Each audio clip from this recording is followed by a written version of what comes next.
Hello, friends. Happy Wednesday. It is episode 104 of the About to Break podcast. And this week, I sat down with John Accardo, a really brilliant magician and an even more amazing human.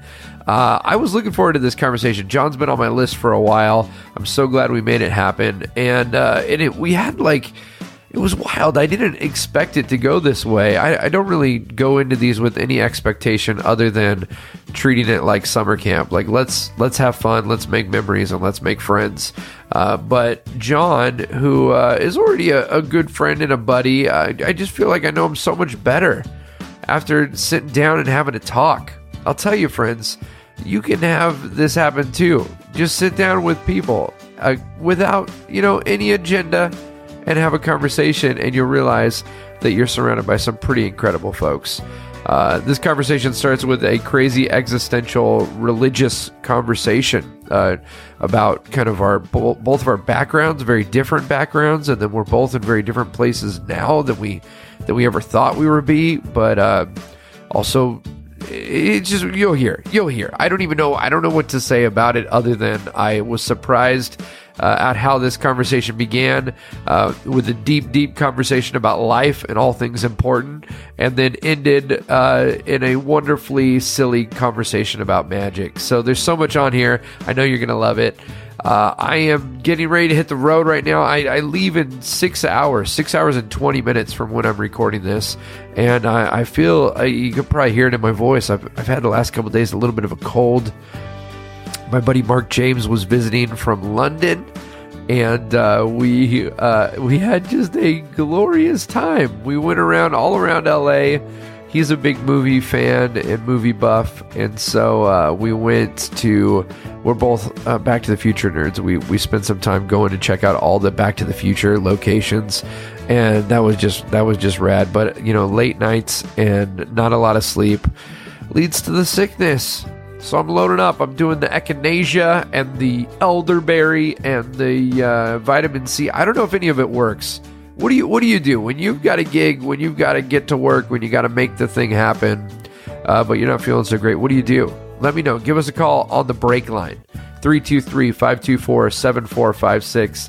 We've set up this line you can call. You can leave us a voicemail. Let us know. Let all of us know who are listening right now. What do you do? We'd love to share your experience here on the show. So what do you do to stay healthy on the road? Maybe you've got a fun story or a crazy story about a time you got sick and the show had to go on. I'd love to hear that. So give us a call at the break line. Next couple months are pretty crazy for me. I got a lot of corporate stuff coming up, and then I've got some shows that are public shows and some semi-public shows that I wanted to mention. I'll be back at the Magic Castle April 1st through 7th. I'm so excited about that. I'll be back in the parlor doing the late parlor again. My absolute favorite place in the world to perform is the Magic Castle in the room called the Parlor. So I'm so excited to be back there. That's going to be April 1st through the 7th. I'll be at House of Cards in Nashville in May. Also in May and the beginning of June, I'll be at the Loft in Lake Tahoe. July, going to be doing Monday Night Magic. Be in Silver Dollar City in Branson in July as well. Lots of stuff coming up, lots of places we can hang out and meet. So let me know if you want to come. I'd love to see y'all there at one of these places. You can get all those show dates by clicking the link on the show notes here on the podcast. But I'm gonna stop talking. I'm gonna go take one more round of vitamin C and then go to bed and wake up so that I can go work tomorrow and do some shows. All right, friends, sit back, relax, and enjoy this episode 104 with the incredible John Accardo. No, I'm not a writer. Okay. Something is about to break.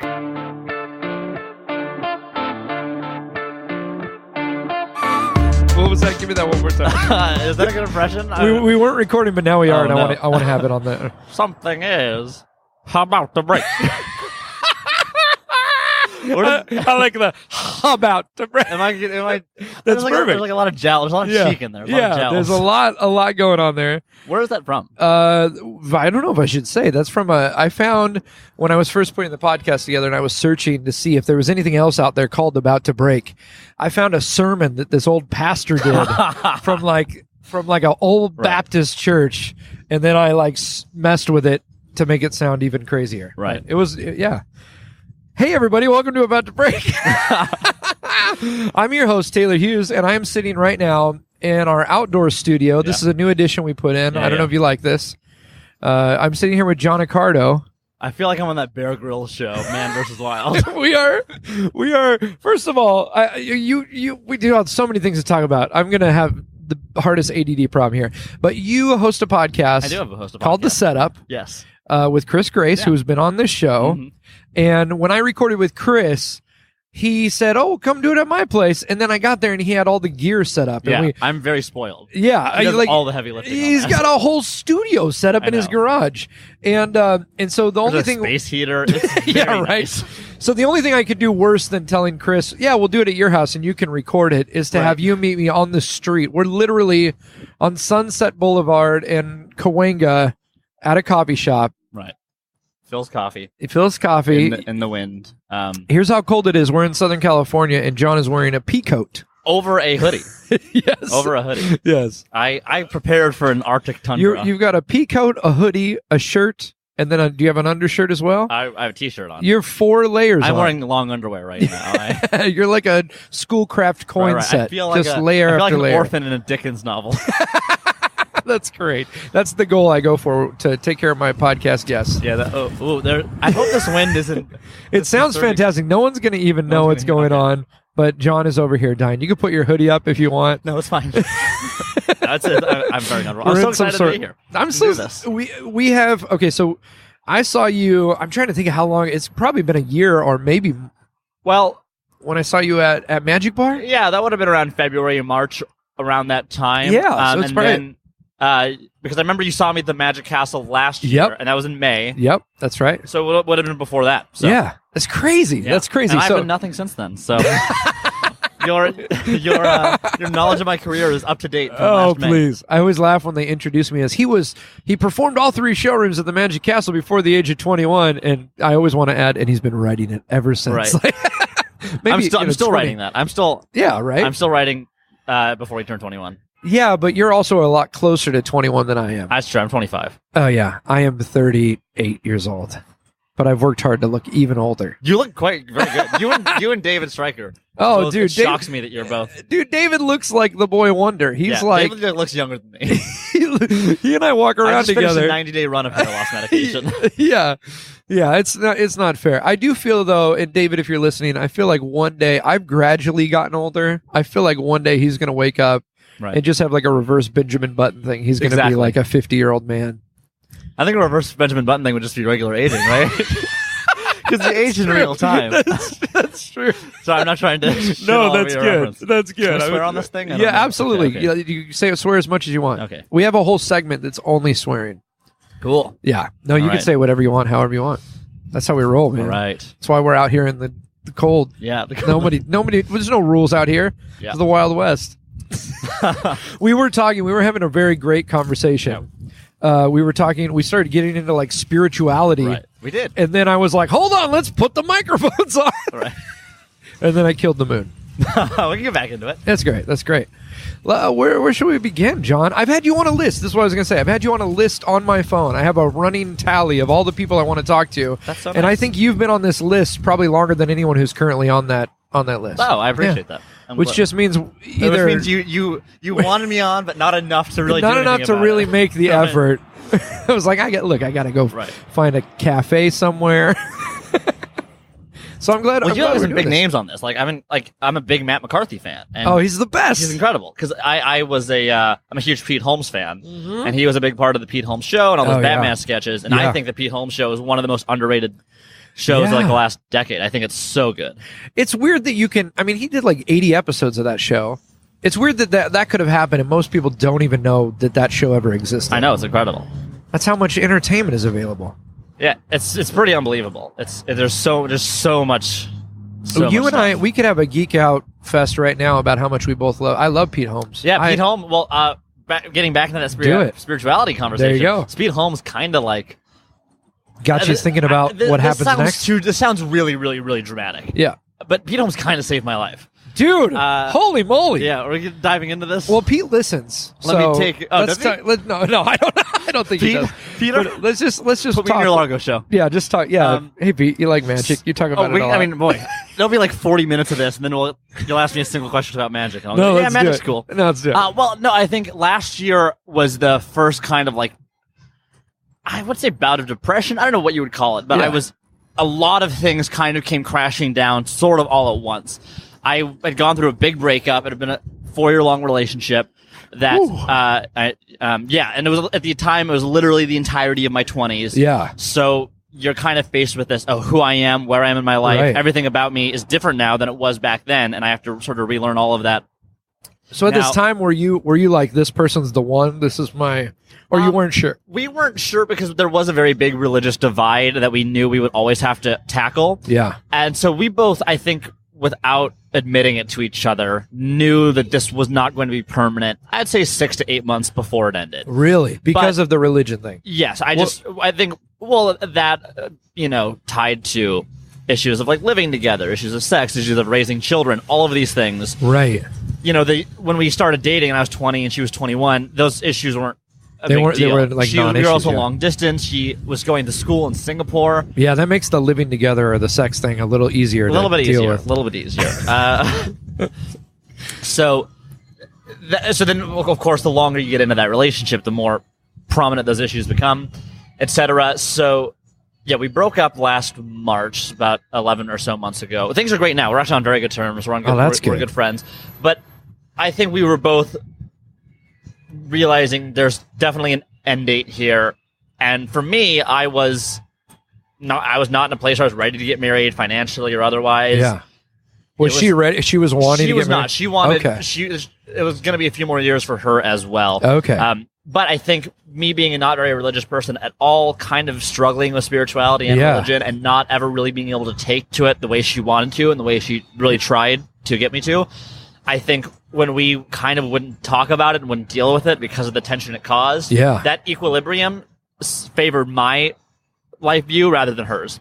Got it. So she was quicker to end things. Were you? Than I would have been. Was your family religious at all? No, growing not up? at all. Not at all. No. So, like, what did you do on Sundays? That's what I always want to know. Would it be? We made pancakes, and that was that's glorious. we called it the breakfast extravaganza. We made pancakes and pancakes. and that was kind of one of the only because everyone's schedules and stuff. That was kind of the only day we It's all like family sat down, day. and had a nice breakfast That's great. for the comics. So you grew up no church. What was your previous girlfriend? What was her? She was Christian. She was a member of the Church of Christ. Okay. Which one that like doesn't do music?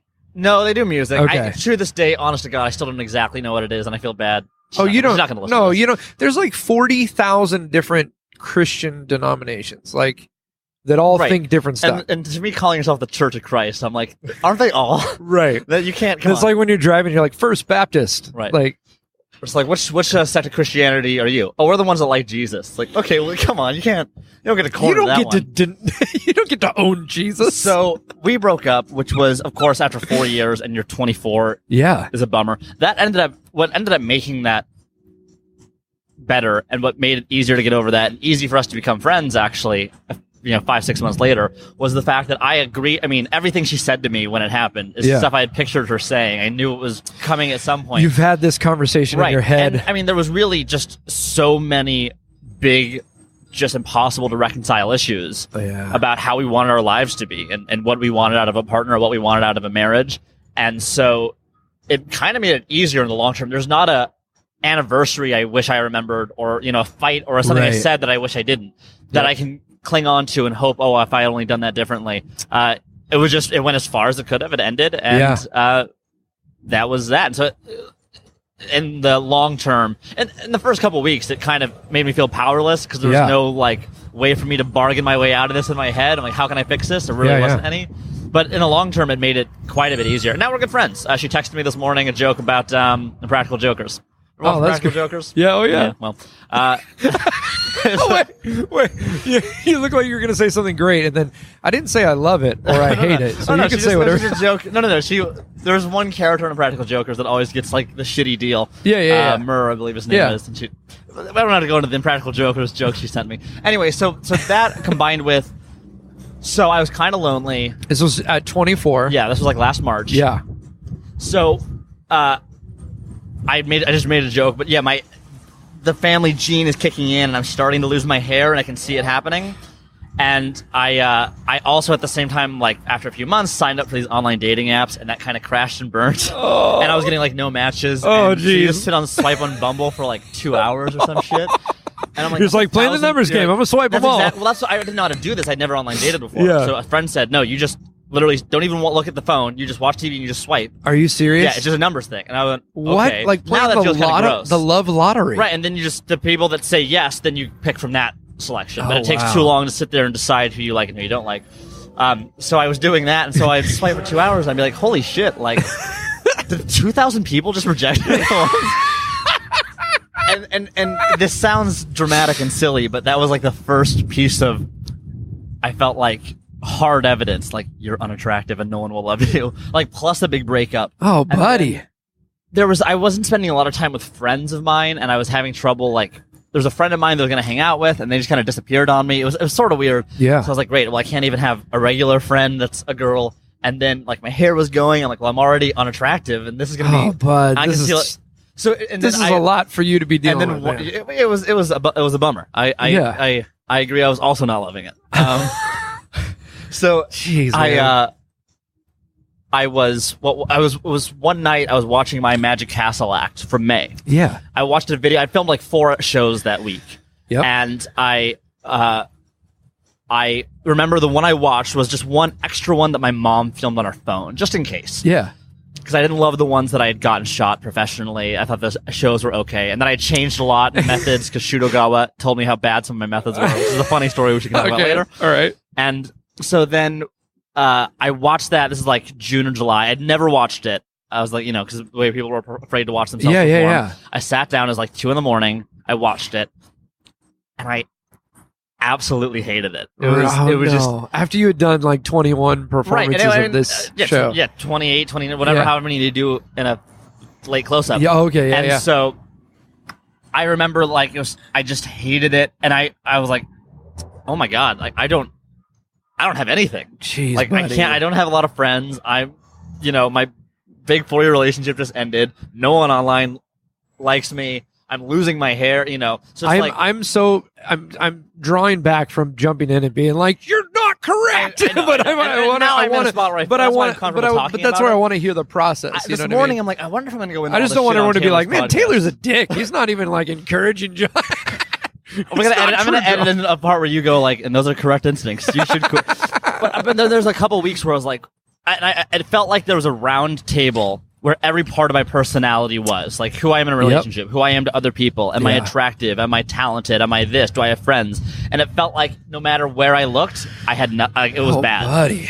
I think my parents are going to listen to this, and they haven't heard any of this. Really? They'd be like, "Why didn't you Mom, tell I'm us?" fine. I'm That's fine, Sunday, Mom. Super Sunday breakfast. Right, breakfast extravaganza. Breakfast extravaganza. So I was just like, I felt just empty, and I was like, oh my god, what the fuck am I doing in my life? What, like, should I quit magic? What is happening?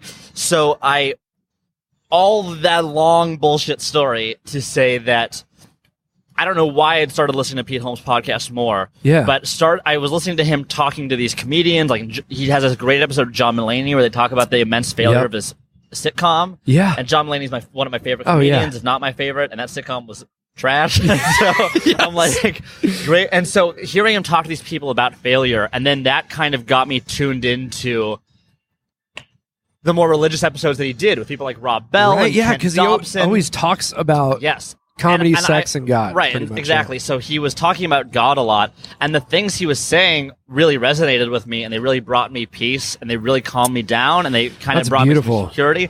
And so then I started reading. So I started paying more attention. I was listening to his. He was talking about Ram Dass, so I started researching Ram Dass, and I started listening to him, and he has this incredible talk about grief that that I think is like in dealing with grief. Ram Dass has a talk on grief? He has a podcast called The Here and Now, and there's an episode. It's a talk from like 1981 about grief and dealing with suffering. That's what it is. It's dealing with suffering and the idea and nature of suffering. Ooh, that's a loud car. There's no way we're not picking up that one, right? That's on the podcast. We'll clean it up in post. That cement mixer that is parked next to us right now. Ooh, Popeye Moving Co. I'll get back to. I'm gonna stop looking at cars on the side. So you started with Pete Holmes, and then his conversations with all these people kind of introduced you to these sort of spiritual. Which is so you never had teachers. like a spiritual. I never had, and I always thought I was kind of raised. That was kind of like all kind of like silly. We were not a religious family. Did you guys ever talk about like how did things like death or exist? Like, did any of that ever come up? Not really. I remember once I was like 6 and I realized what death was, and I just was like, I remember sobbing to my mom. And I was like 6 years old, just realizing what death was, and that was kind of a thing. But there was never a talk. There was never a moment where other than I think the general white. We celebrate Christmas family talk of like, oh, this dog's in heaven now. Right. Other than that, there was nothing really. Yeah. We weren't going to church. So anyway, so that really brought me a lot of comfort. And there were a couple close friends of mine that I did talk to that were very busy, so I didn't see them a lot. But I spent a night with them once, my friends Megan and Avery, and I was like, just so you know, things are real bad right now. Yeah. And they kind of helped me through that, and they were like, you need to delete those dating apps now. And so then I think step by step, that Pete Holmes podcast really got me into a better place. And it really felt like, I was listening to the episodes I needed to be listening to at that time. And so then he talks a lot about Rob Bell, and he has a great episode on his podcast with Rob Bell. So then I bought Rob Bell's book. Which one? Love Wins. Love Wins. Love Wins. And Love Wins. Great. Was incredible. Have you read it? Yeah. Fantastic. And it's completely changed the way I saw Christianity. Yeah. And he has this. And now, right now I am very happy and I'm very confident. I'm very secure, and which is why I'm so comfortable talking about the story. Mm-hmm. It's funny. I told the story to a very close friend recently, and there were some people nearby, part of our group, that heard it that didn't know me that well. And they're like, "This is kind of weird." And I was like, "Oh yeah, like I'm the only one with insecurity. Fuck you." Right? Yeah. All of us. So I'm very comfortable talking about this, just because I know it's personal to everyone. Well, yeah, and it's important because I think about Pete Holmes at a very similar, probably emotionally moment of my life, very different circumstances than what you were going through. I'm sorry, this is my episode. I'm sorry. Look, you've got your own podcast. Which, by the way, no one go listen to John's podcast. How dare you say that? How dare you say that? I love John's podcast. I've listened since the moment it came out to every episode, and I was shocked when we got to episode 3. And for context, listen to the podcast. We have a bit. We're just anytime someone else's podcast comes up, I just go please don't listen to that. Listen to this podcast and only this one. Yeah. So I believe I did tell you to quit magic. Yeah. In fact, let's take a listen right now. Take a look right here. This is episode 3. Oh boy. No one needs to be listening to what's another magic podcast? About to Break. If you listen to About to Break, stop. Yeah. But except my episode's coming out soon. So. No, don't even listen to that. In fact, we've thought about that off mic quite a bit. Your decision to do that. Pretty disgusting. I would argue that is not really a magic podcast. Okay, well, I would argue that whatever it is, no one should be listening to it. Taylor Hughes, if you're out there, I'm talking to you specifically. I need you to quit magic and quit podcasting. Taylor is a listener of the podcast. Is he? So there you go. That was 2 things. Thanks so much for coming, John. We got to go. That's all the time. This has been a lot of fun. What if you were like, you quit magic? You should have listened to yourself last year. First off, you can't prove that was me. There's nobody. You're going to get an expert, hire an expert? Right, I don't think so. Vocal analyst. Second, whoever that was, could have been me, could have been anyone else, made some really good points. That's fantastic. Oh, gosh. What I was going to say, because we're on such a great talk here, I don't want to kill it by... Anyway, I've killed it just with now. Our bits. I just killed it with bits. I talked about this a little bit on the episode I did with Chris.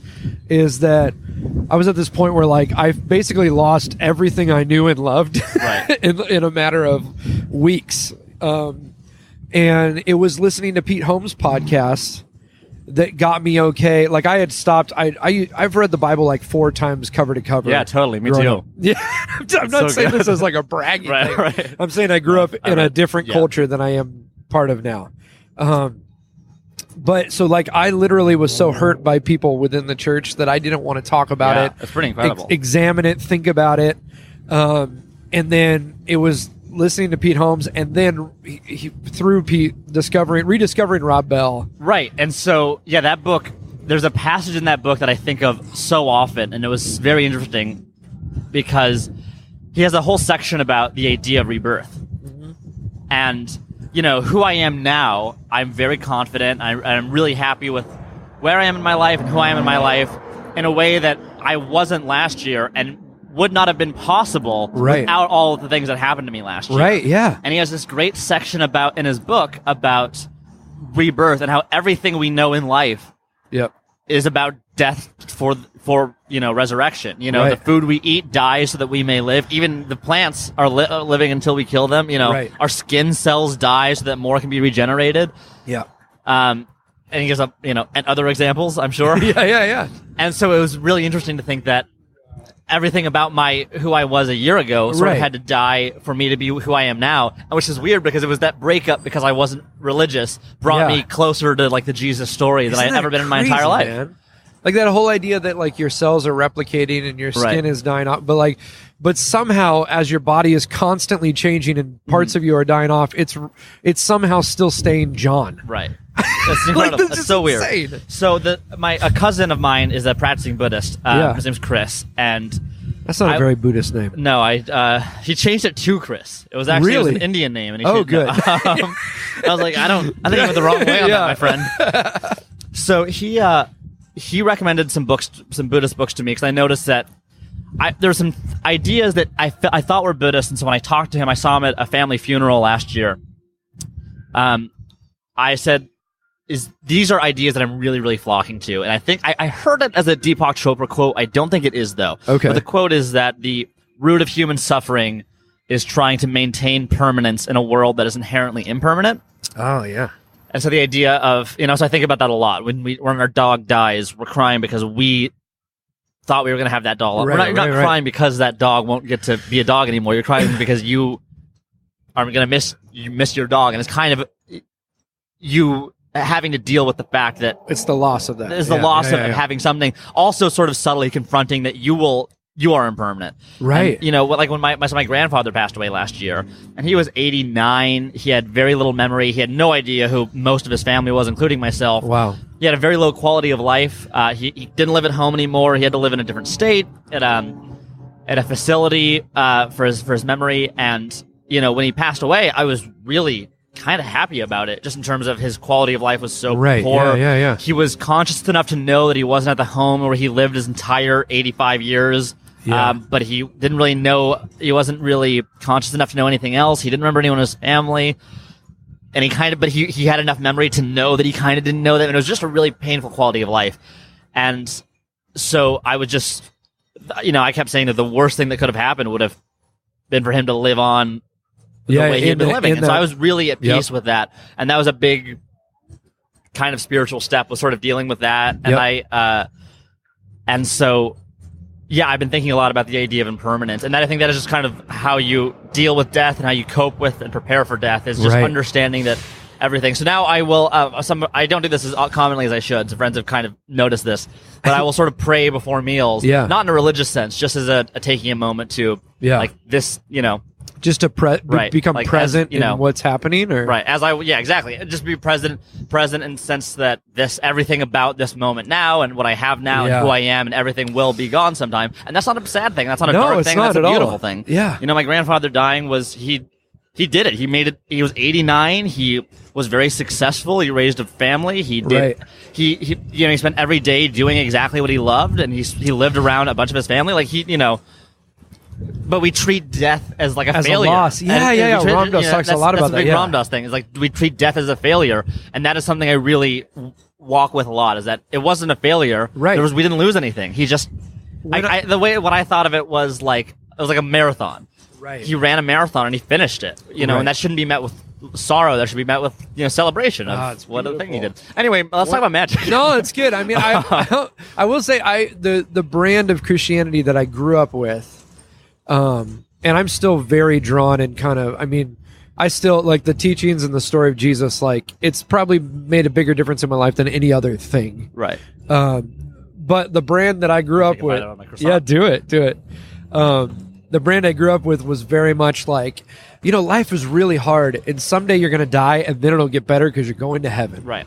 And the more I read in like scripture, and the more I studied different philosophies on it, it's like, I think a much healthier way to look at it is what we have is right now, and we have an opportunity to make right now more like heaven for everybody. Right, which is kind of what Love Wins is all about. Yeah. And the idea of heaven and hell and what that means. And right, because you do meet a lot of people, and not to judge others, but there is a perspective that a lot of Christians can sometimes have that, like, they're so worried about what's going to happen. Like, where are you going to go when you die? Right. Like, you might go to hell when you die. Like, what's next? Yeah, but not caring about someone who's literally living in hell right now, like a hellish situation. And it's funny, and Rob Bell kind of defines that's what hell is. He says hell isn't like being at, not being invited to the party. Hell's being at the party, but being miserable. Yeah, buddy. And he tells that story about the two sons. Right. Yeah. If you haven't, if you're not a religious person, I would still highly recommend reading Love Wins. It completely changed the way I look at Christianity, and the Christian faith. It's a pretty incredible book. It's good. It's even been good for me growing up in that faith to see that there's more than one way to translate and understand and live out the things you were taught as a kid. Right. That it doesn't all have to be the kind of the negative, overwhelming view of Christianity we sometimes get. Which is what I definitely had. Yeah. Yeah. Yeah. This is very deep. Yeah. So let's go back to that clip where you talk about this being a magic podcast. My croissant just almost fell off the table. Oh, that was dealing close with some here. real adversity. This is, guys, we are out here in the mighty winds. Oh my God. That's okay. You want to talk about some magic? Dude, you sent me. Do it. Okay, I didn't get to see your last castle performance. Right. And you sent me a video of it. Right, just because it was pretty different from what you would see today, and I thought, and I wasn't just like, watch this shit. No. I watched it, and you totally burned me. Like, oh, thank you. Yeah, like I've never been the magician who's like, I'm gonna figure out what this guy's doing. Like, I kind of am, but I hate that about myself. Well, I catch myself doing it, and I'm constantly trying to put myself back into like the wonder moment of like just chill and like have a Santa Claus moment, and don't ruin this moment for yourself. What ruins it for me is when it's totally obvious what someone's doing, right? And then I'm distracted because it's like, I just saw you put that in your pocket, right? Well, I watched you and I was like, oh, that's really cool. I like how he did that. I feel like I'm following it, but I'm not taken out of the moment. And then toward the end of this one part of your act, I was just like, I'm out. I'm not thinking. Like, I just switched off the analytical side of my brain and just went, enjoy. And that's, if I could give you a compliment, that's probably the biggest compliment I could give you. Is that's so nice of you to say. As a magician who's, you spend all your time learning methods and techniques and studying, to watch someone perform and just go, it doesn't even matter. I don't even care. I just saw something cool that I don't understand. My goal with that now is, and I'm happy with that routine. I'm proud of what we made with that routine, and that was a really big effort with myself, Shudogawa, and Robert Ramirez. Yeah. Those are the two people I often go to most and go, hey, I need help with this. Those are good people to go to. Yeah, they're smart folk. Yeah. And so I said, here's what I want to do. I basically discovered sort of a concept idea and technology that would allow for some cool things. And what ended up settling on was this really cool. I did a very visual, like see-through card matrix. Yeah, it's very cool. So the goal now is, and for all the non-magicians, a matrix is you have 4 coins and you put a card on top of each one. I only have 30 listeners and they're all magicians, so I forgot that you have to do this part. I forgot you have to do this. No, but basically the trick, the effect is that you have 4 coins, you put a card on each one, and then you take the cards off, and all the coins have traveled under one card. Yes. Yeah. That is sometimes correct. One at a time, sometimes all at once. And you did it with freaking see-through cards. Yeah. Sorry, I stepped on you in excitement. Look, I get rough at this point in the podcast. I get a little handsy. This is a segment where we and I fight. Right. We're gonna play Beat It. Did you ever see the music video for Beat It? You should watch it. Yeah, it was like a fight in a garage, right? Yeah, they like tied their wrists together and then knife fought. Nice. Yeah, absolutely. It's so cool. It was so intimidating when I first saw it. So, my goal with that routine now. I was out of yes ands. No, that's good. That's good. That. My goal with that routine now is I don't think the world needs another Matrix routine. Okay. I think we have enough. Yeah. So how can I how can I use that technology and those ideas in a way that is not another Matrix routine? That's awesome. Not that there are problems with Matrix routines, but I think something different. Magicians too often make new material that is just a branch. Yes. That is just like a different flavor of the same thing. Yeah. I'll say this. I wrote a very personal and original series of jokes and story, but it was utilizing a routine that everybody does. Sure. And I did it for about a year traveling with it before I went. What was the routine? What was the trick? It was Bill Abbott's 5-card box. I don't know what the hell that is. Oh, I'm amazed. I don't know names. It's the one. It's the one where you have these 5 jumbo cards. It's like a 6-card repeat. Okay. But you basically count out. You have 5 cards. You put 1 in the box. You still have 5. Okay. But there's all these things he has built into it. It's a fun and fantastic routine, but it's marketed so everybody started doing it. Right. And I got to a point after doing this for a year where I went, the best thing about my version is not this trick at all. It's the story and the jokes. Yeah. And so I literally got rid of the trick, and now I generally will open with the story and the jokes with no trick. Sure. And it's just interesting. Yeah, it's like you said, a lot of people will decorate something old, and you don't want to do that. Right. Not that I don't love Matrixes. If someone shows me a cool new Matrix, I love it. It just... When I think about what I want my act to be, I don't know that we need another Matrix. Yeah, no. You know? Especially if it involves Keanu Reeves. Right. So now where are you at? You're doing you're going to do something else with this? I don't know. But I'm working towards... See, I love that you took a trick that everybody likes doing, and you made it the coolest version I've seen, and you're still like, now I just got to get rid of that trick. Well, what I did was... So I basically had this cool idea to make coins appear and disappear very visually without me touching. It looks like real hand. magic. I appreciate that. It looks like what magic would be. So there's an older version of that is on my Facebook, and I can send you the video. Yeah. It's like a 1-minute video of just a coin appearing under that, 2 coins appearing under this little see-through card, one at a time, which turned into what that was.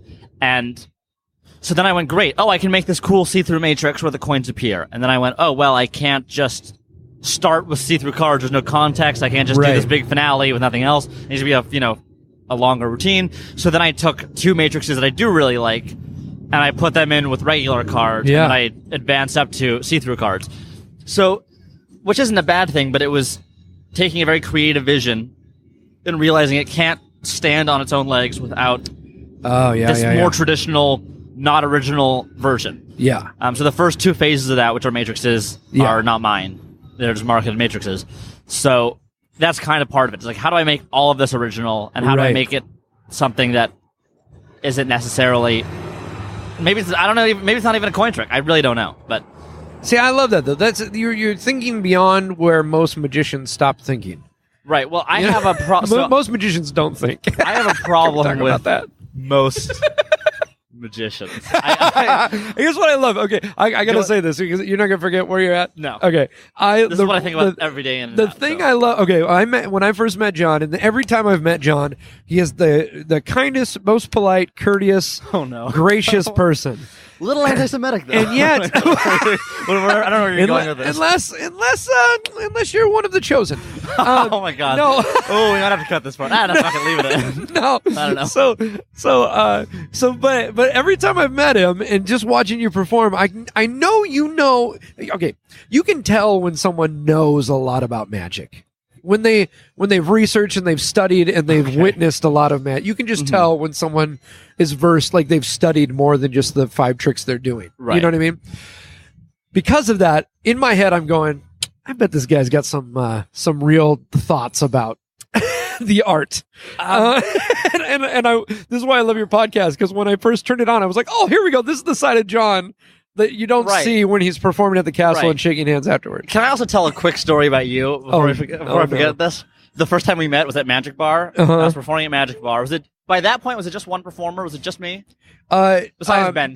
Ben was there. Hosting, yeah. But it used to be like me. It would be me and Kayla Drescher. Okay. Within 20 minutes. No, it was just you. Okay. You did like an hour. Ben like opened and did drinks. Which I'm doing for him now. Oh, that's cool. Yeah, on Tuesdays because he's doing a show. So come to Magic Bar on Tuesday. I don't know when this will come out, but I might be doing it through March. Anyway, cool. So, sorry, someone just was thrown off a building. Yeah, but we're not going to let CNN that stop. Building, so a member of the fake news. I love that we're in front of the copped up to what he was doing and jumped off. I love that we're in front of the CNN building with microphones. I know. You know, everyone that walks by is like, enemy of the people. It's really what's. Enemy of the people. It's really sad what they're doing. Actually. It is sad. It's pretty terrible. Oh my god. They know we're joking? Do they know? Yeah, I hope so. I hope so. God, I hope They're so. like, oh, brother, I can't listen to this one. Yeah, no, I'm about as liberal as it gets. Yeah, let's just say we're on the left side of the CNN building right now. Okay, sorry. Go ahead. So, anyway, when we first met was you were at Magic Bar with your wife, Yes. and I kind of recognized you. We Yeah. never met before, but Yeah. it was one of those things where I'd never heard of you before, Yeah. and then in the last 3 weeks, you were fucking everywhere on my Facebook. Like, you were at the castle, you were posting on the AMA Facebook page, we have like 60 Really? mutual friends. That's so and I was like, funny. was this guy Like, just who- spawned who into is this- existence? who Who is is this this guy? person?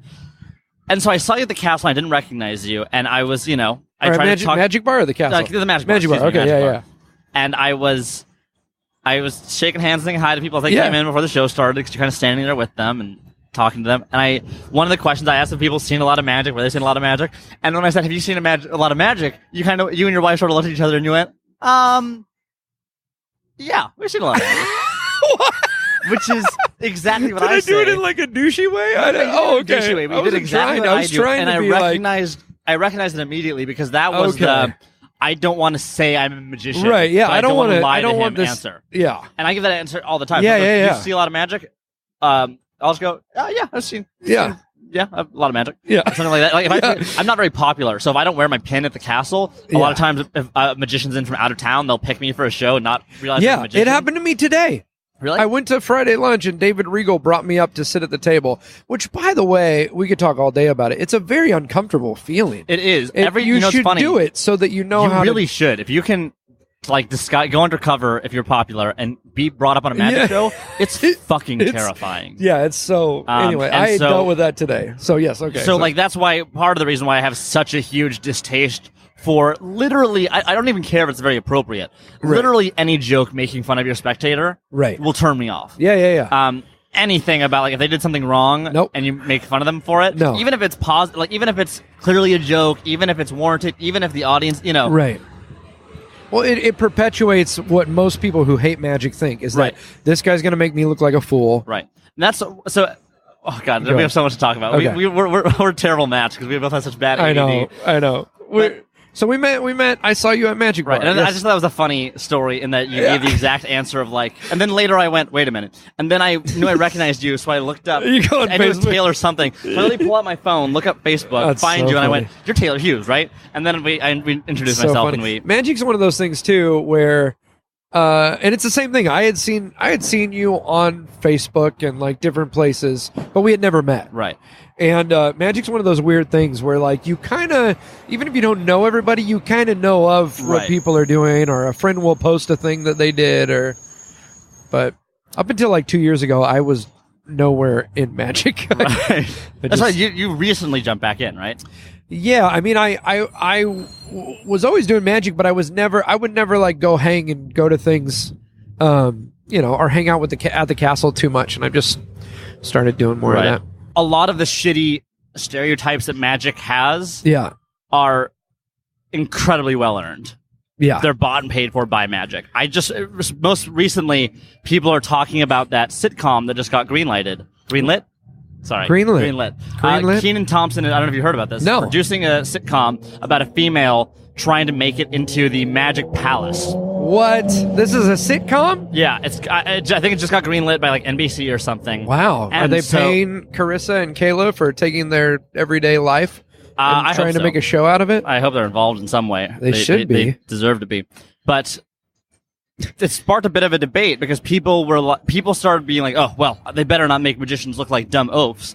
And to Quit being dumb oafs. right. I'm like, Yeah. look within, my friends. Yeah. Quit And then being as dirty old men. Yeah. No, yeah, magic is full of stereotypes that are well deserved But- because Go ahead.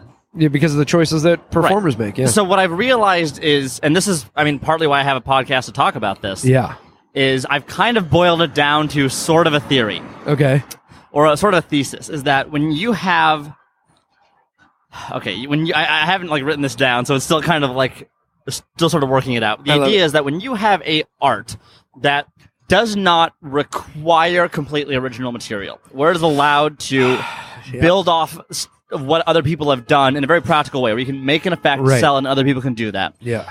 and add that to a medium where your level of skill does not exactly equate to the strength of the magic you can do. Okay, right? yep. You can do self-working magic. That's great. It looks like miracles, but you've spent no time. Exactly. And you can do really, really difficult stuff that is okay. Yeah. So what you do, and then you basically add a non-discerning audience that doesn't see a lot of magic. Right. What you get is this weird concoction of lots and lots of people doing magic that are not necessarily great performers, and they don't spend a lot of time thinking about making new material or being good performers. Yeah. Are good at entertainers. They kind of do old hacky shit. Yeah. And the jokes that are written in these routines are the jokes they do, and they just don't think about it. Yeah. And then it becomes very outdated very, very fast. Yep. And I mean, I see so many acts at the castle of people, and I'm not trying to be that new young guy that's like, all the old people suck, but I see a lot of old people where I'm like, these jokes should have died 20 years ago. These jokes weren't funny when you first put them in. Right, you know. Well, and sometimes things will get a laugh, but it's not the right laugh. They're laughing at something that you think they think you're hilarious, but they're laughing at the awkwardness of what you just said. Right. And there is a difference. And sometimes, so I think you know, it's also a weird art in the terms that a non-discerning person who has not seen any magic, they are going to judge their opinions off of any level they see it at. If you're a hobbyist, you spend $20. If you never do any magic, you spend $20 in a magic shop. Yeah. You might do that trick at a party, and that's what people think of magic. Yeah. There's no singing, dancing, comedy, theater, acting. Any of those do not have the same burden because they can't be done so accessibly all the time. Yep. Yeah. And that, I think, hurts magic a lot. I mean, for instance, a lot of the stuff I do is with cards, right? And I don't without a lot of huge setup. So the act I just sent you, my closing effect that I'm really proud of, that I really love doing, you know, this sort of mentalism thing with a blindfold. I could do, you know, if I have a deck of cards in my pocket, I can do that for anyone, like, at any time. Right. So it's a weird thing that you can have a very real representation of what magic is, sometimes at very high levels, right, in the most casual of settings. Yep. Which can be great because it makes it very unique, but it also is kind of dangerous Yeah. because anybody who bought, you know, a pack of trick at a magic shop and is shitty at it, right, can also, like, bore an audience with it for 10 minutes. And I've been on that side of it as well. I'm not, Right. I'm some, you know, well, a lot of my teenage years were that. You know, I was a dorky teenager with hair down to my shoulders, and I didn't realize when people thought magic was bad. And I couldn't realize when people didn't want to see magic. Yeah. I was shoving it down their throats. Yeah. Well, you open your act with talking about how, how magic doesn't have. People don't always know how to react to it, even. Right. And it's inspired by Pete Holmes. Yeah, exactly. We talked about before, actually. Yeah. Magic. Right. And I think some of it has to do with the fact that, like, singing, dancing, those are things that even if you're not a dancer or a singer, everyone has tried to sing, right, and everyone has tried to dance. Everyone's made a joke. And, I mean, you know, and everybody immediately knows that they're not as good as someone else. Like, it's very easy to tell. But with, like, a card trick, most people have never tried to do a card trick, right? And even if they see you do it, they don't know the secret thing you're doing. Exactly, it's not visible, so there's no way for them to tell if it was hard or not. Right. You know. And so so then what is good and what is bad becomes so weird and subjective because they don't know. You know, they can anybody. I don't know anything about singing, but I can tell a good singer from a bad singer. But can we boil it down to this? People know if they're entertained. Yes. And this is where most audiences, whether they've seen magic or not, they can go, that guy was hokey. Oh, absolutely. Or that was not, you know, I saw what he was doing. Or, you know, so those type of things, you don't have to be incredibly versed in magic to know that guy's not funny or he's not amazing. Or... So, and one of the issues with that is that magic is inherently a magic trick. Let's say you're going to do a self-working trick. Yeah. Which is, I'm not saying is a bad thing. Magic is inherently a safety net in that if you do a self-working trick, let's say that trick is going to work. Right.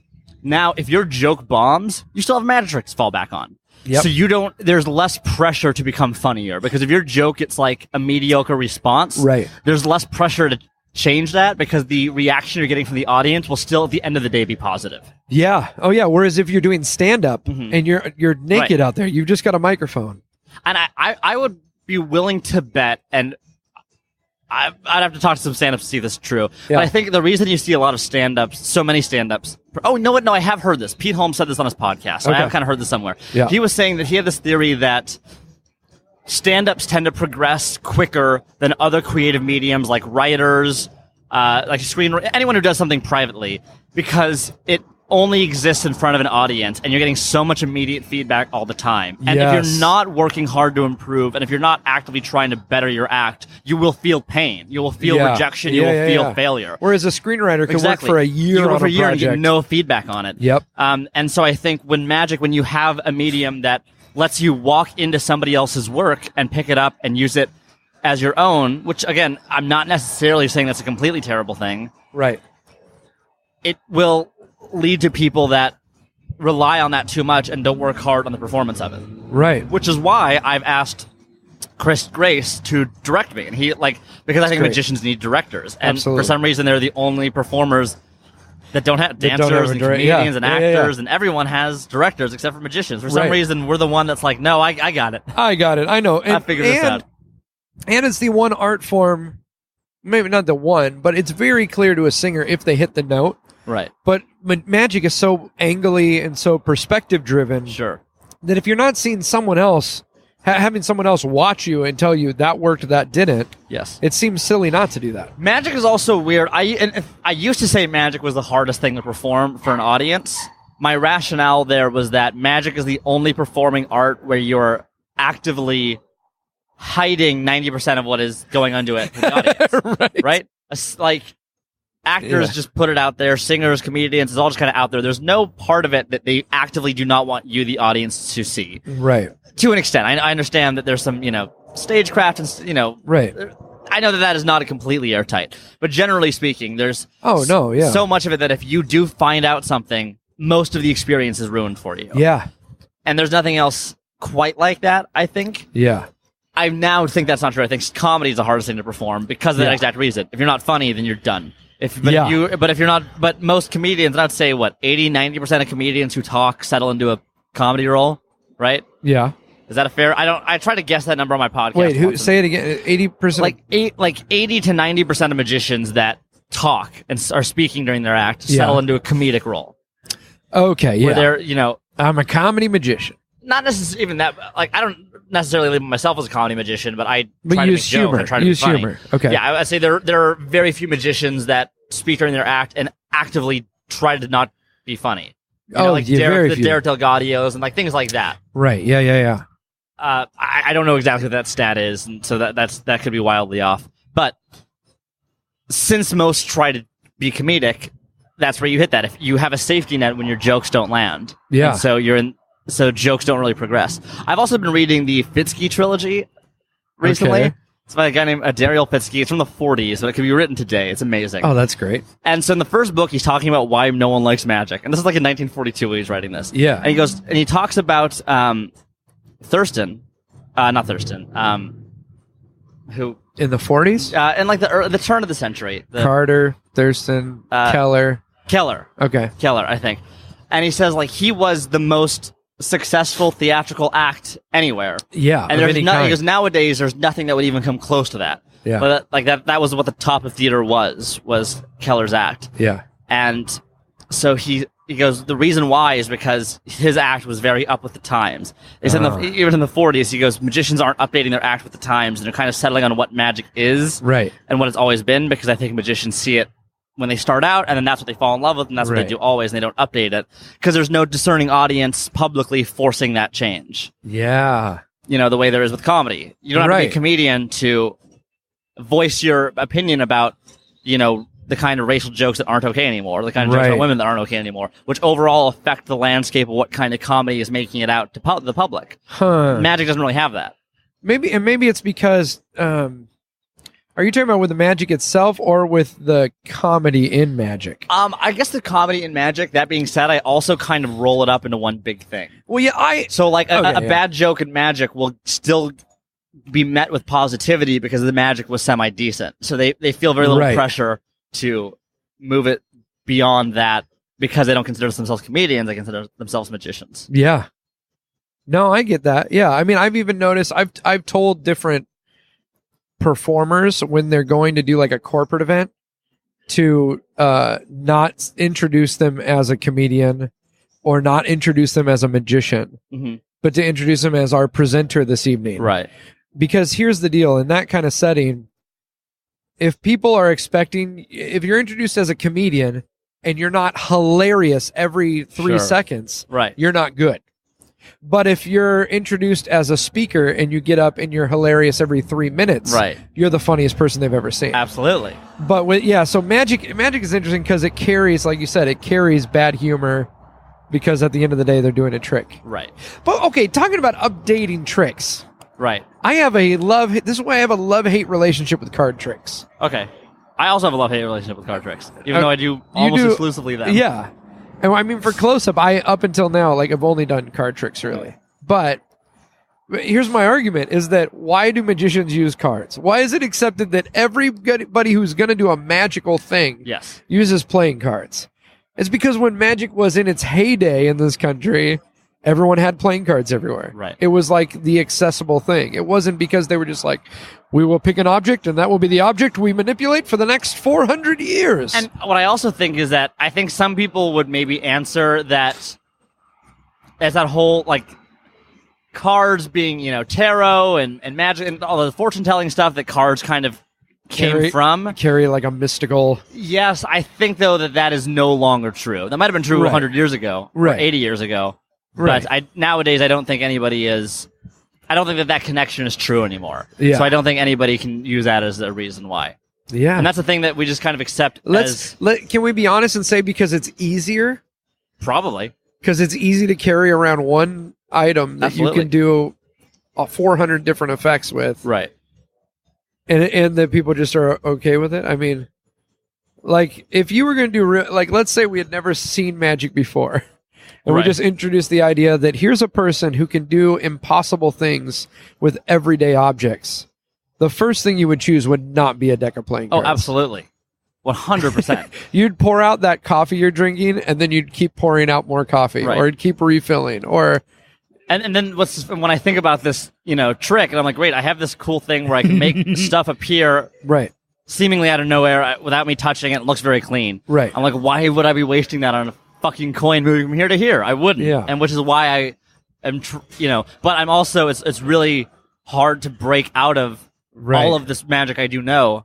Yeah. So it's, not that that wasn't bragging that I know a lot of magic, but like it's hard to break out of what I know magic to be. Yeah. Oh, you can do this move, great, do it with a coin. Yep. And it's so hard, like, I keep trying to think, what can I do with this that isn't a coin or a card trick, and I keep coming up short. It's really hard. But, there's something there. So yeah, just because I think that people should do less card magic and do more stuff that's actually relatable and interesting. Right. I still do card magic. We should be setting a, I don't think it's a bad thing that we should be setting a standard for ourselves that's higher than what we can. To be a little more creative. Right. And I might be full of shit. No, I mean, I kind of get more wrapped up in with magic. If somebody's doing someone else's stuff, I would rather see them do someone else's card trick than do someone else's life story or someone else's joke. Right. Like, I hate nothing more than hearing someone, like, speak from a point of view that is clearly not. Sure. That's not your life. Right. That's not. I mean, if you listen to almost any episode of my podcast, I've listened to all of them, except for today's. You put out one, or yesterday. Which is actually a pretty good one. I'll be listening to it today. I'm happy. Do you call out my podcast on that one? No, but I regret that. I go, did we call Taylor's podcast shitty? Do you talk crazy? Oh, no, we did. It did come Did up. you really? Yeah. Oh, great. Well, now I have a list of things about your podcast. Chris referenced a conversation he had that he thought was with me, and he went, "Oh, this might have been on Taylor's podcast." And I went, "You motherfucker," or something like that. Fantastic. But I think that, I mean, if you listen to my podcast for any longer than 5 minutes, you'll hear me call out stock jokes as a poison to this art. Yes, they really are. Poison. If you do a joke, if you do a stock joke in your act, like any like old line that we accept as part of that trick, I really hate to be, but fuck you. Like, I watched, like, you're holding all of us back, and this thing that we all claim to love, you're hurting it. Stop doing that. I got I was curious about a certain effect, and so I got one of the Penguin lectures. Okay. With a gentleman who is very widely respected for doing this certain type of effect. Okay. And how am I vague enough yet? I'll tell you after the show. Can we just put the microphones away from our mouths for 1 minute so you can say the name, so I'll just have some context on what you're saying? Hold on, I'm going to pause here. And we're back. And we're back. I know And, who this person is. John has full knowledge. It's David Copperfield. But this gentleman, within the first 10 minutes of his lecture, used 3 hack stock lines. My dad once drove me nuts. My dad once at a magic convention basically told a magician to fuck off. Actually, Your dad did? the same magician that you just met. Is it really? Yeah. Because he did a stock. He was showing my dad a card trick, and he did that joke where he went. It was like a convention, so it Yeah. wasn't like a show. Can I guess the joke? Sure. There's 2 ways to do this. Oh, the one with applause or the way we're doing it. Yeah. No, that is Okay. one of the jokes that made me go ahead. fuck you, because you should never ever demand a reaction that you didn't Right. earn. Yeah. But no, the joke was he extended to have my dad pick a card, and then he pulled the cards back and went, "Oh, but also you got to think, And he did one of those. He goes, "Anyway, here you go, pick a card. Oh, but before you do, maybe you think." And the thing where he goes in 3 times, Make 'em look- and then the 3rd time, my dad went, "Man, I hate that shit." Like, just do the trick. Your dad did that? And then later he was like, "Yeah, I just told that guy that I hate this." I was like, "You did what?" I was kind of embarrassed, but growing pains. We gotta go through it. Growing pains, man. Growing pains. It wasn't an audience. It was like 4 of magic savvy crowds. Like, why are you Right. doing stock lines from magicians? Right. Oh, yeah, that's the thing, too. It's like we're oblivious to the fact that everybody's heard this stuff. You know what I Right. mean? Like at the castle, you hear it constantly. Yeah, and it kills me. That will turn me off to a performance feel quicker like- than anything else. I is feel hearing like- someone use an old joke like that. I feel like that should go into the performance contract. They added the thing about how you can't say anything that's offensive and or you can't vulgar. drive a spectator's hand through a spike. Yeah, I've heard, Yeah, I've yeah, heard of those yeah, rules. But maybe we Any should add in, non-magicians like, out there, that is not a joke. That is a rule. Yeah, because it happened, It happened. at the castle recently. I don't know. If it Another was thing a that absolutely disgusts me. I don't know is- if it was a spectator's hand. I think it was. Was it really? I could be wrong, but Ooh, someone's hand went brother. through a spike, Oh, brother. spectator or otherwise. Still not good. Oh, brother. But there are cases of spectators that are happening with spectators. I know. Just never search this on YouTube because you won't sleep ever Right. again. But seriously, stop doing that trick if there's real danger. Yeah, please stop doing anything that puts people in danger. Yeah, it's gross. Wow, we started with religion. Yeah. We ended with shoving How long have we spikes. been going on? It is 59 minutes right now. Okay. How much of this will we have to cut out, though? Is my question. 24 minutes and Yeah. 8 seconds. So, But, yeah, I think there's a routine that I've written the whole routine. I just don't have a trick for it, if that makes sense. yeah. I think there's actually a lot of good to be done, I think, with just coming up with like a statement you want to make or an idea you want to have that isn't tied to a trick yet. Okay. I think is better than doing it the other way. Yeah. Because I think it's more authentic what you'll be saying to the audience, and that's where originality, I think, comes from. Mm-hmm. It's not just, oh, cool, I bought this Torn and Sword newspaper. Okay, what do I do with it? Yeah. I bought this, I don't know, pencil through bill. Boy, I hate pens because it's so inauthentic. Yeah. I think the better stuff you'll see is people who have an idea of some kind, Right. and then kind of find what is the best trick to fit this idea. Yeah. And so I've written a whole, it's like scripted on my laptop, I love it. But you don't even know what it's for just yet. calling out the stock lines because I really just want to be on a stage of the Magic Castle. I want to do all the stock lines, Yeah. that I can think of, and then at the end, and have them get me calling them out get laughs, and then then at the end just go stop doing these jokes. Yeah. That would be great. Because there's a routine I do making fun of a particular invisible deck joke. Okay. That's like 5. Taking the cards out of the box? Yeah. Okay. So because basically what that joke is to me is it's basically this. I'll go, sir, here, take these invisible cards. Oh, invisible got cards. him. I got him here. Yeah. Give him Okay. a shuffle. Give him a shuffle. Shuffle like this? Yeah, Okay. Oh my god. What? What happened? What? You dumb idiot. You gotta take him out of the box first, Taylor. Oh, I'm sorry. My god, you stupid idiot. I'm you sorry. stupid fucking. Who is this? Is this your wife? Is this your wife right here? Yes. Yeah. Hi, you married an idiot. Oh my god, you idiot. I got you. We had a battle of wits and I won. It was you versus me, and I came out on top. A battle of I'm wits. great now that every woman in this room wants to have sex with me. We can carry on. Now that I'm the alpha. Because that's what the joke is to me. That's what the joke feels like. That's how it comes across to an audience. Yes. And so I want to do that on stage, and then just because it really just drives me crazy. Yeah. It just absolutely kills me. Yeah. And then you can open with that, and you can close with talking about meeting a child in the hospital who never saw snow, and then it will be full circle. Because there's nothing worse than a guy who bullies and abuses an audience and then ends trying to be sentimental. And that's just like this weird formula of magic. Like, be funny up top, sentimental at the end. You know? Listen, I get sentimental sometimes at the end. but that's not a bad thing. But I think magic is definitely suffers from people doing things because they've done them. Yeah, or because that's the way things have been done. Yes. The danger with the fact that you don't have to create all your stuff is most of the time you could take someone's act and give it to another performer and it will be the same to an audience. Which is a crisis I have in my head all the time. There's not a single bit of that person in the show. Right. So, which is, I think that is my big thing, is that if I see a show, I just need to I need to be able to answer the question for myself, why am I watching you on the stage doing this? What am I gaining from you up there doing it? Right. And there just needs to be even just some evidence of presence and personality there. Yeah. So even if you're doing not original stuff, which you should try to be doing. You know, I saw a performer last week who I liked. It was pretty entertaining. Hold on one second. We're just going to pause while he tells the name. And we're back now with full knowledge of who he's talking about. David Copperfield.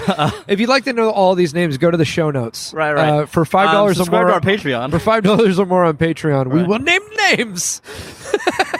So that was kind of a weird thing where it was like, he was good, but there wasn't a single original moment in the show as far as the tricks go.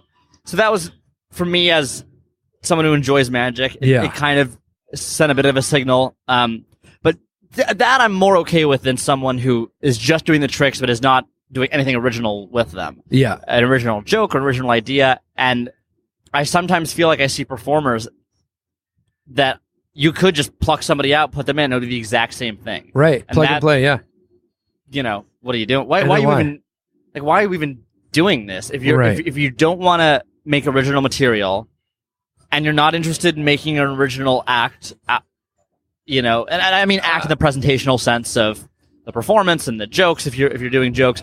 But if you're not doing original magic and if the act isn't original, why do you want to? Well, and you have some people who will go like, well, the audience doesn't know the difference, or most people don't ever see magic. But what it's a sad way of treating this thing you say you love. You know? Like, you claim to love this, but you treat it with such disdain and disrespect. Wow. We ended on such a positive note. Yeah. And let's talk about death a little bit more. Let's do it. Dude, I want to talk a little bit more, but we're going to talk off mic. We're at an hour here. Okay. So let's wrap this bit up. How can people see you, follow you, know what you're doing? What's your home address? Right. 9535. You started to give it. I'll give the rest. Again, check the show notes. He's back on his phone. I'm pulling my Instagram because we just made a podcast Instagram. Ooh, look at this. Well, first of all, listen to my podcast. It's called. Do you mind if I? No, please. It's a bit ironic please. that I'm. He loves. Go listen to him tell you not to listen to this podcast. Yes. My podcast with Chris Grace is called The Setup: Discussions in Magic and Comedy. Yep. It's a little heavy on the magic, but right. Which what's funny is because I don't know anything about comedy, and he knows a bit about magic. Right, but he's so into magic right now. And I want to be I want to start having just straight comedians on as guests. Oh, that would be good. And you hear that in the first episode. In the first episode, there's some growing pains where a magician comes up, and I go, for those of you that don't know, and he goes, who would be listening to this that didn't know this magician? Right. Like, a non-magician, yeah. Like non-magicians, but I guess not. Yeah. So the podcast is called The Setup: Discussions in Magic and Comedy. Our Instagram is Setup Podcast. I think our Facebook is Setup the Setup Discussions in Magic. We have different domains for all of these. I will put those in the show notes. Oh, I appreciate so people can just click on them, go right over there, and but you can follow me on Instagram at John Accardo Magic. Yep. And that is it. That's awesome. And you're doing Magic Bar coming up here. Yeah. Do you know when have any idea when this will come out? When do you want it to come out? I'll just bump everyone I know else. that sometimes you bank these and yeah. A few weeks later. Within the next couple weeks. Every Tuesday through March 5th, I'll be hosting Magic Bar in place of Ben Schrader, who's doing a show. And then with the next 2 weeks is Jonathan Levitt, Nick Paul. So awesome! Some great shows. That's great, man. That's great. And other than that, do you want to tell them not to listen to Nick Paul's podcast? Yeah. See Nick Paul live. Do not listen to his podcast. The only magic podcast. In fact, this is sort of a sleeper agent thing. If you've been listening to this, what I need you to do is pull up the podcast app. I need you to unsubscribe from About to Break. Wait, hold on. No, this is fine. Leave this in, please. I'll leave this in. And I need you to go subscribe to the Setup Podcast. In fact, delete all your other podcasts. Right. Mark Maron, save whatever. space How for did this the get Setup. made? Delete them all. Yeah, setup is a great. I really do love your podcast. I'm glad you like it. I really do enjoy it. It probably has more visual elements than any other podcast. There which probably is is funny, more 'cause I like hate 10, that. 10 or 15 minute spans where Chris is like, "Hey, look at this new thing I'm working on," and Chris then John's loves like, this idea of like, what if we just brought like comedians on and showed the magic? I'm like, okay, I don't Yeah. know that that's good content. So, "Yeah," and then you could have the comedians write down jokes, and you could just laugh at them, right. but never share them on Right, the air. never That would show be, them. yeah. So every time he does that, I'm like, is this good content? I wonder. This is great. I hope it is. This is great. We're having fun. Give it a This is listen. yeah, go check it out, everybody. If you're listening right now, again, click on the show notes. You can click over there. You guys doing a Patreon or not? Not yet. Well, not maybe? yet. We might. Not yet. You may. Yeah. You may. If not, we'll include John's home address, and you can mail him some prepaid phone cards. Oakdale or- Avenue. There you go. We've gotten it one piece at a time. Now all we need is the city, which is Chatsworth. Okay. 91311. All right, friends, go check out John. Follow him, and this was awesome. Thanks so much for having this me. is really. I really had a blast. I don't say it lightly. I freaking love how we opened this conversation and how we ended it. I now want to talk to you even more. Yeah, let's do it. So- Let's get another maybe coffee, whatever this drink is. Yeah, let's do it. We'll do another. We're at Phil's Coffee, which they don't make coffee the way anyone else does. Right. We don't know how they do it. Yeah, that's what I thought coffee shops needed is confusion. Yes. It's too simple to order a latte. Let's call it a ambrosia firehouse. Mine just said ambrosia, grape, toast. I don't know what the fuck that means. I was expecting pretty good, it to be but- on a piece of bread. Right. 10% of me, if they brought me toast, would have been like, Yeah, but- this, okay. I guess is what I ordered. It's what I asked for. Well, and I would not have complained. I'm too passive. Anyway. All right, man. We're gonna go get another coffee. Everyone, go check out John. Check out Magic Bar, and subscribe to the setup. All right. See you later.